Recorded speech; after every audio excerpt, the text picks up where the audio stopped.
few moments later. Ang tinatawag po na reyna ng langit o kalangitan ay isang Diyos-Diyusang sinamba ng mga pagano at ng mga Huda na tumalikod sa tunay na Diyos. Ito po ang nasa likod ng imahen ng kinikilalang Birheng Maria ng Iglesia Katolika Romana. Mabigat pero yun ho ang totoo. Isang Diyos-Diyusan ng mga pagano. Ay hindi po yan ang tunay na Maria na ina ng ating Panginoon Jesucristo. At ang sabi po ng Biblia, ang mga sumasamba sa Kanya, ibubuhos ang wika ng Diyos ang Kanyang matinding puot. Now I see a POV. Open my eyes to your reality. Take me where I'm meant to be. Show me life like everybody dancing. Dito sa Factbusters! Sa puntong ito ng ating programa, kung hindi ka pa nakasubscribe, pakiclick po ng subscribe button at ang notification bell para updated po tayo sa ating mga susunod na videos. Kaya, let's go at simulan na natin!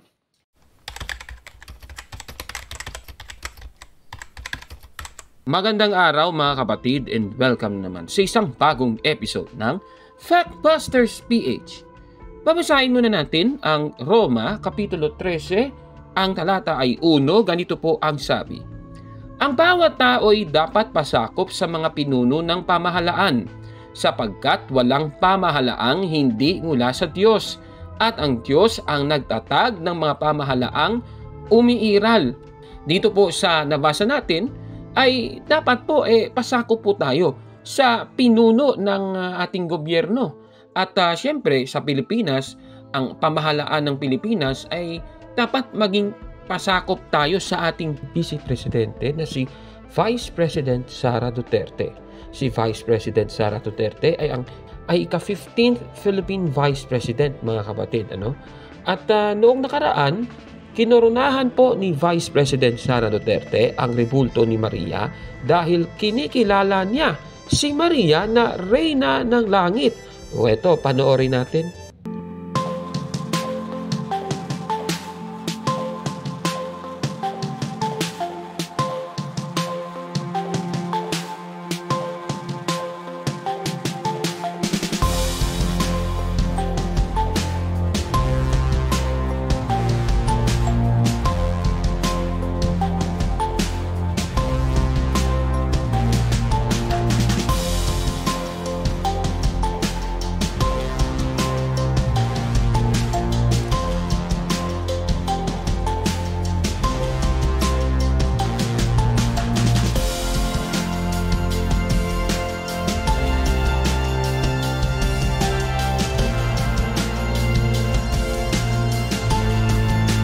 Pero may naninira sa pagkoronang ito ni Sara Duterte sa rebulto ni Maria at sa pagkilala ng mga Katoliko kay Maria bilang Reyna ng Langit, mga kapatid. Sa ating episode ngayon, tatalakayin natin itong isang episode ng programa ng Iglesia ni Cristo ni Manalo na Ang Pagbubunyag. Dito po sa isa nilang episode na may pamagat na Ang Kinikilalang Maria ng Iglesia Katolika na yung host ay walang iba kundi si Victor Sandoval. Dito po sa episode na ito ay tinalakay nila ang pagtutuligsa nila doon sa doktrina ng Iglesia Katolika. Kasi yung Iglesia Katolika naniniwala po na si Maria ay Queen of Heaven, mga kababayan. At para sa kaalaman ng ating mga kapatid, noong October 11, 1954, binanggit po ni Pope Pius XII na si Maria ay Queen of Heaven. At yan ay nakatala doon sa dokumento ng Iglesia Katolika na Ad Coeli Reginam on the Queenship of the Blessed Virgin. Ayan, yan po mga kapatid.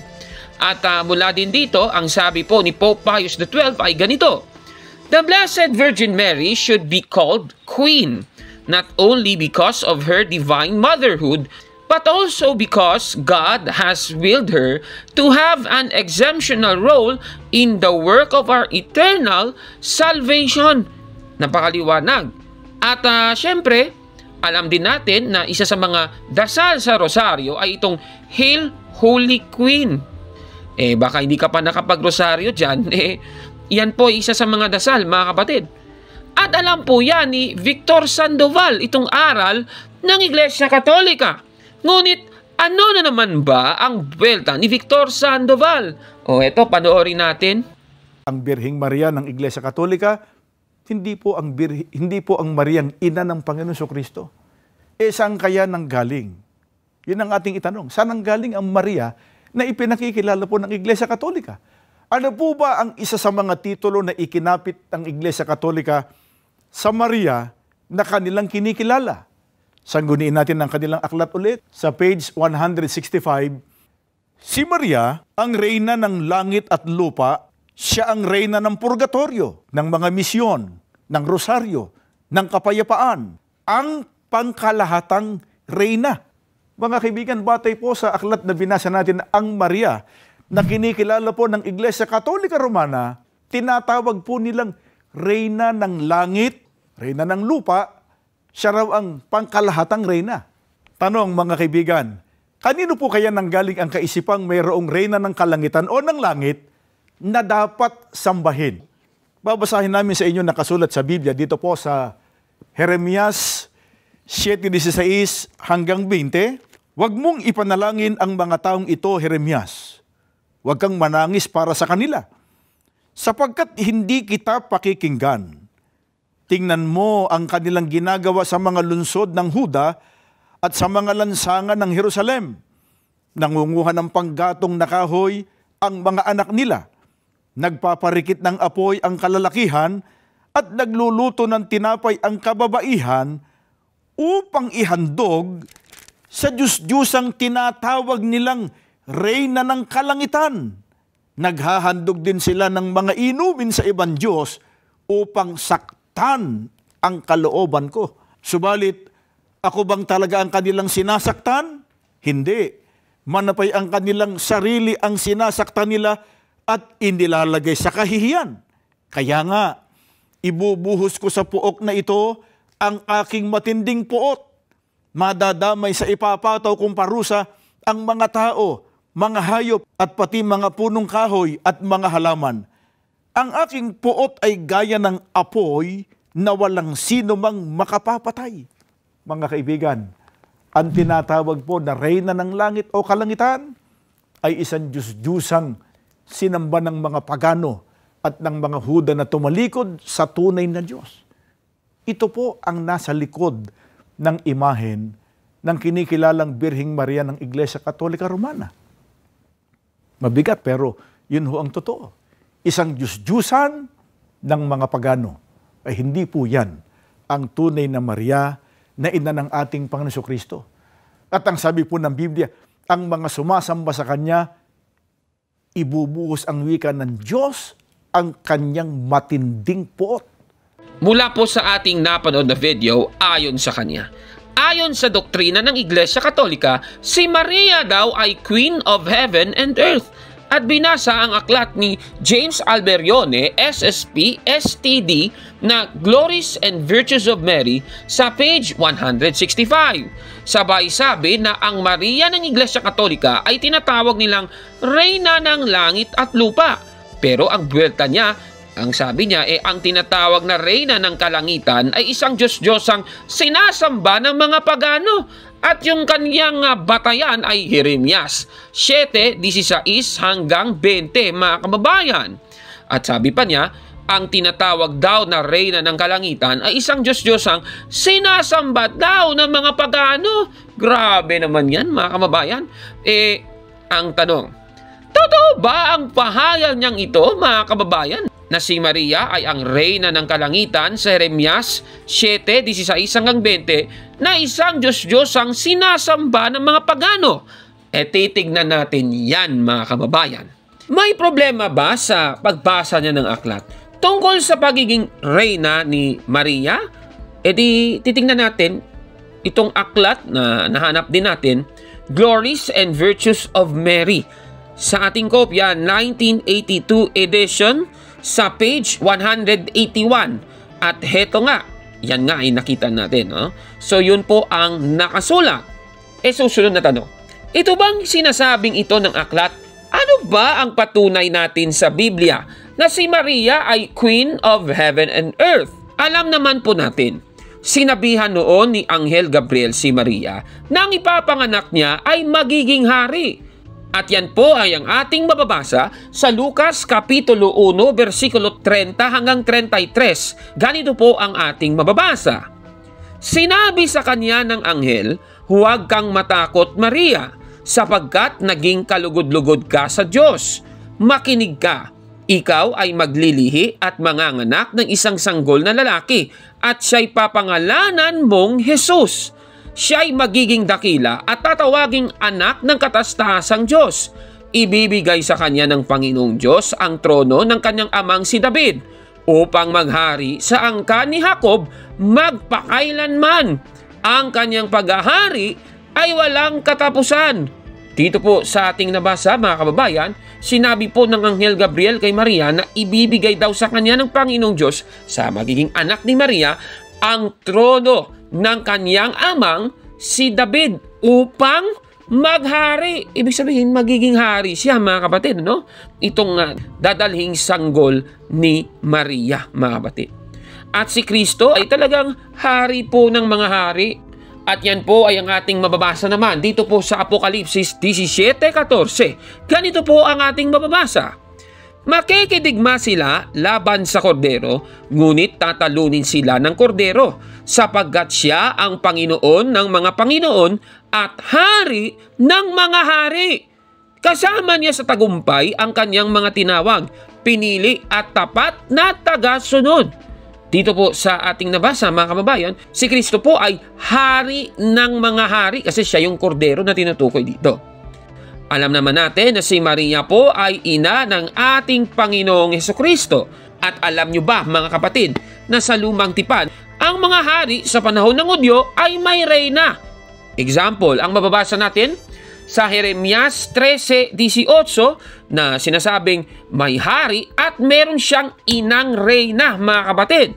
Samantala, sa 29:2 ng Jeremias, si Haring Jeconias ay may reyna. Meron po siyang inang reyna. Napakaliwanag po yan.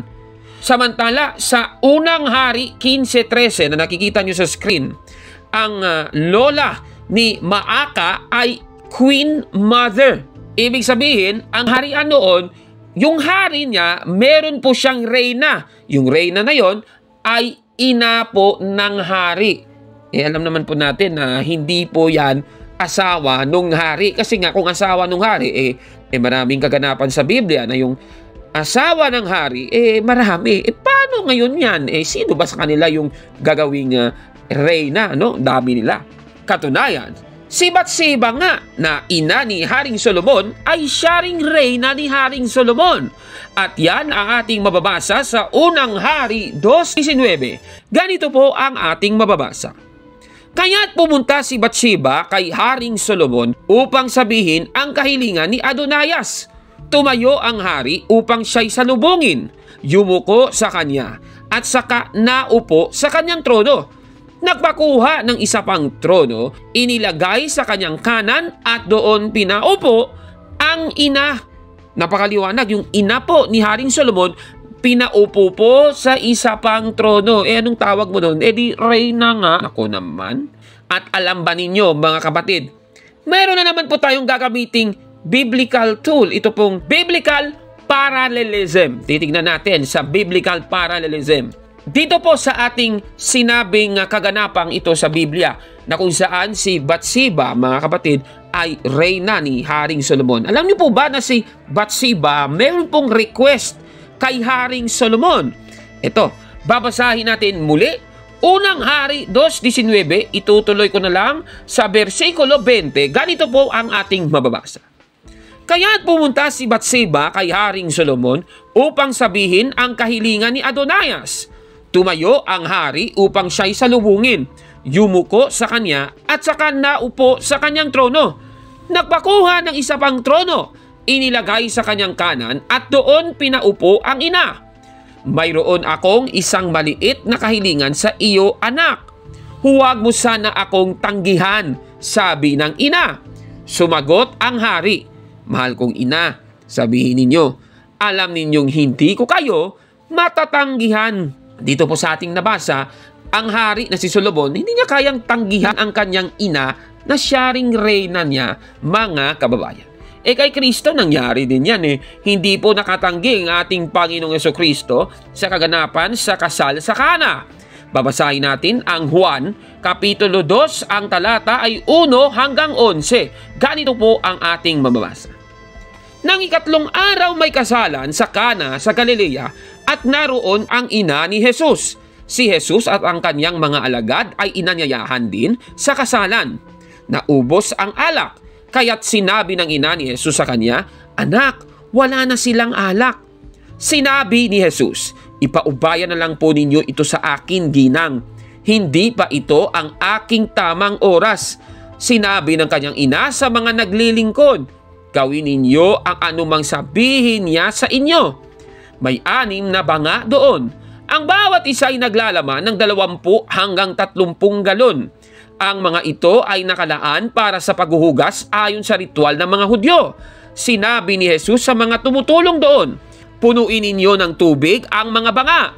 At pinuno nga nila ang mga banga na halos mag-umapaw.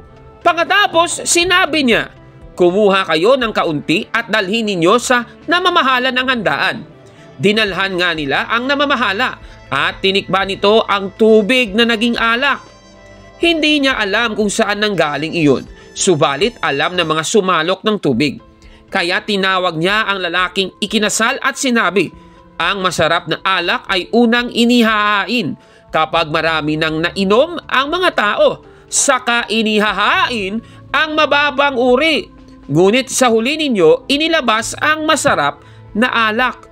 Ang nangyaring ito sa Kana sa Galilea, ang unang himalang ginawa ni Jesus. Sa pamamagitan nito'y inihayag niya ang kanyang kalwalhatian at naniwala sa kanya ang mga alagad niya. Napakaliwanag po. Through the course ng mga talata na ating binasa, si Kristo po, hindi po niya tinanggihan ang kanyang ina na si Maria, mga kababayan. Ito talaga ang magpapatunay na si Maria ay reyna ng haring si Kristo, mga kapatid. Bakit si Maria naman ay Queen of Heaven and Earth? Ang sagot, kasi si Kristo ay may authority sa lahat ng bagay, mga kapatid. At yan po ang ating mababasa sa Mateo 28:18. Ganito po ang ating mababasa. At lumapit si Jesus sa kanila at sila'y kaniyang kinausap na sinasabi, "Ang lahat ng kapamahalaan sa langit at sa ibabaw ng lupa ay naibigay na sa akin." Maliwanag po ng ating nabasa, mga kababayan. Si Kristo po ay may kapamahalaan sa lahat, sa langit man yan, sa ibabaw ng lupa, mga kababayan. At yan po ang rason kung bakit si Maria ay tinawag na Queen of Heaven and Earth, kasi si Kristo nga ay may otoridad. Siya po'y hari sa langit at sa lupa, mga kababayan. Katunayan, aral po talaga ng Iglesia Katolika na si Maria ay reyna ng lahat, universal queen. At yan po ang ating mababasa sa Catechism of the Catholic Church, paragraph 966. Ganito po ang ating mababasa. Sa wakas, ang birheng kalinis-linis, matapos ang kanyang buhay sa lupa, ay dinala sa kalwalatian sa langit at iniluklok sa trono ng Panginoon bilang reyna ng sanlibutan upang lubusang matulad sa kanyang anak, Panginoon ng mga Panginoon at tagalupig ng kasalanan at kamatayan. Napakaliwanag po, si Maria ayon sa ating aral ay iniluklok sa trono ng Panginoon bilang reyna ng sanlibutan, mga kababayan. At baka sasabihin ninyo, saan sa Biblia yan? Ang sagot, Apokalipsis 12:1. Meron po ditong isang babae na may ulo na may korona, mga kababayan. Kung may korona yung babae, ibig sabihin, reyna po siya. At baka sasabihin naman ng iba, ang tinutukoy na babae dito ay ang Iglesia. Hindi po tayo tutol dyan. Katunayan, nasa New Catholic Encyclopedia, Volume 1, 2nd edition, sa page 799. At sinasabi dito, na ang Iglesia Katolika ay naniniwala na itong Apokalipsis 12:1, dalawa po ang tinutukuyan ng babae. Una, yan po ay tumutukoy sa iglesia. At pangalawa, tumutukoy din yan kay Maria. Pero tanong, posible ba na dalawa ang tinutukoy dito? Posible po yan. At yan po ang tinatawag nating polyvalent symbolism, mga kapatid. Kagaya lamang dito sa Apokalipsis 13:1 na may binabanggit dito na isang halimaw na may 7 ulo. Ano ba ang tinutukoy dito ng isang halimaw na may 7 ulo? Basahin natin ang Apokalipsis 17:9. Ano bang tinutukoy ng 7 ulo? Ganito po ang ating mababasa. Kailangan dito ang pangunawa at karunungan. Ang 7 ulo ay ang 7 burol na kinauupuan ng babae. Ang mga ito rin ay 7 hari. Dalawa po pala ang tinutukuyan ng 7 ulo sa Apokalipsis 13:1. Una, yung 7 burol na kinauupuan ng babae. At pangalawa, ang 7 hari, mga kababayan. At baka sasabihin naman ng iba, hindi po aral ng Iglesia Katolika na dalawa po ang pinagtutukuyan doon sa Apokalipsis 12:1. Aral talaga ng Iglesia Katolika yan.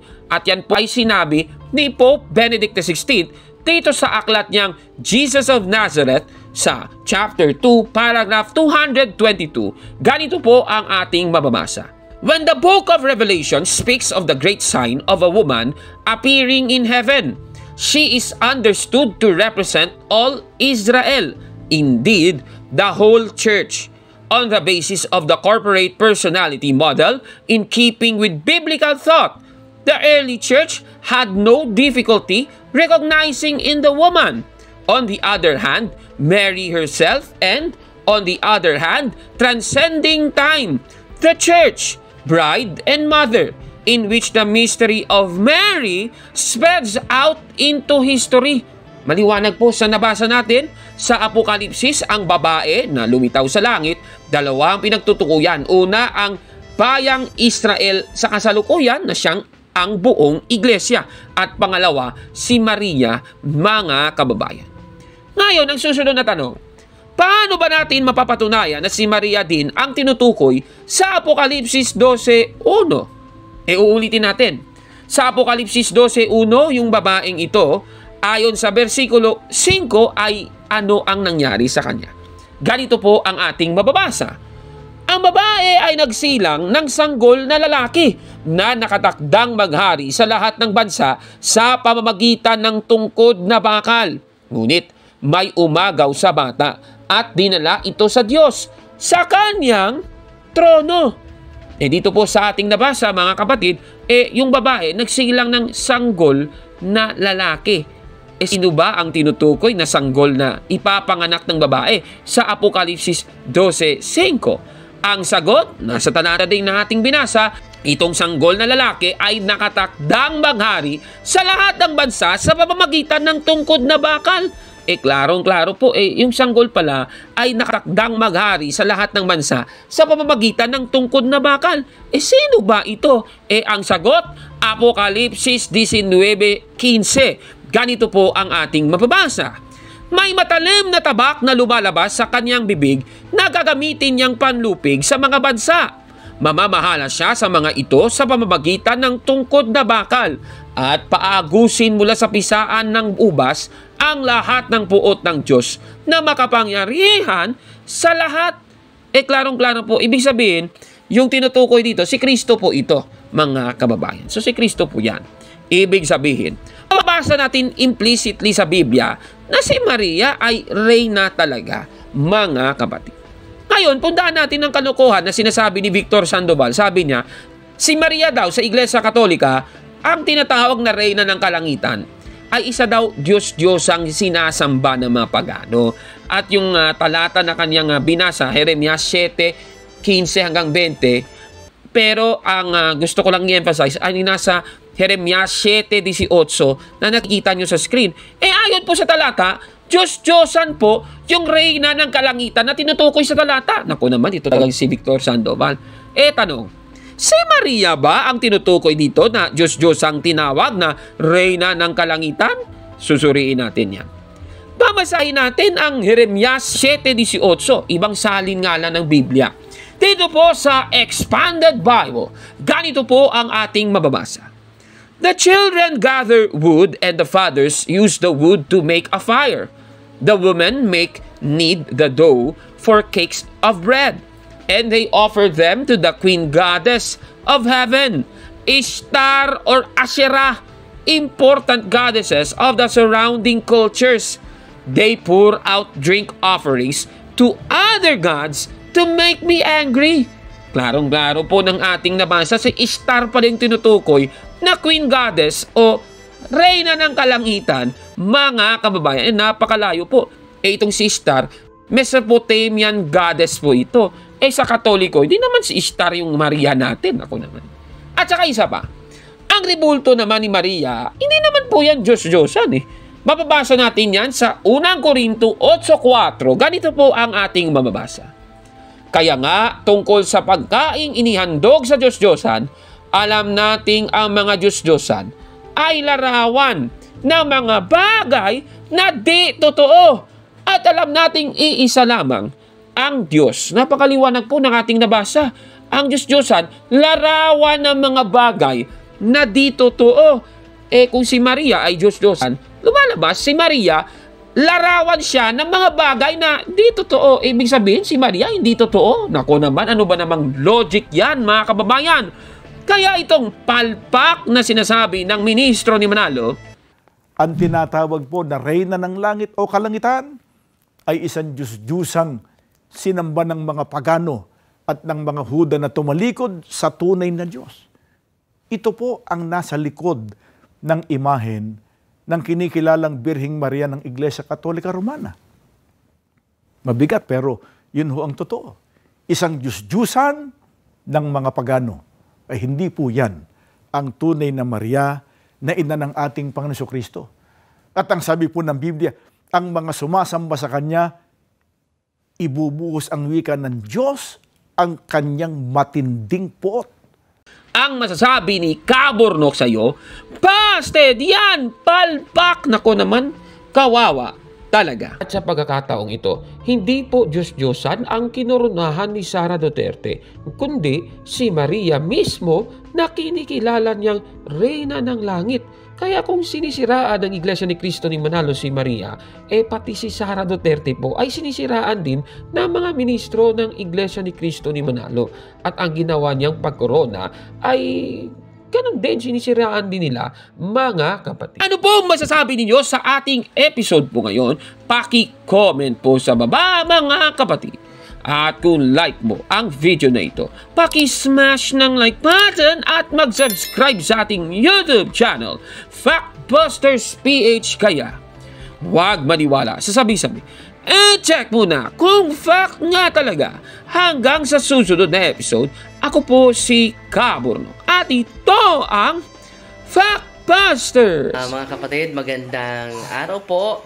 At kapayapaan ay maghari sa ating isipan at sa ating puso. At follow and subscribe, Factbuster PH at The Beloved Catholic sa Facebook page ni Kaburnok. At abangan nyo si Kaburnok. No? Dahil marami siyang i-reveal na mga maling aral at matutuhanan natin ang katotohanan. Dahil ang katotohanan ay magbigay sa atin ng tunay na kalayaan. God bless!